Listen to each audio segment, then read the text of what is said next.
இன்றைய mind fresh மழை செய்தித் துளிகள். கேரளாவில் புயலை கிளப்பி வரும் நடிகைகளின் பாலியல் புகார்கள். மலையாள நடிகர் சங்கம் கூண்டோடு கலைப்பு. மோகன்லால் உள்ளிட்ட நிர்வாகிகள் ராஜினாமா.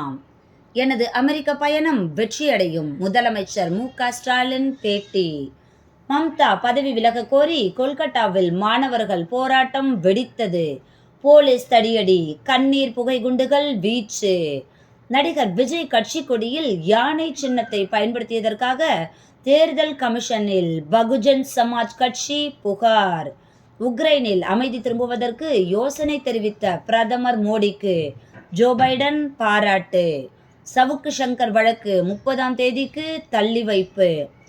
7 ஜென்மம் எடுத்தாலும் அதிமுகவை அசைக்க முடியாது, முன்னாள் அமைச்சர் ஜெயக்குமார் பேட்டி. டெல்லி மதுபான கொள்கை முறைகேடு வழக்கில் கவிதாவுக்கு சுப்ரீம் கோர்ட் ஜாமீன்.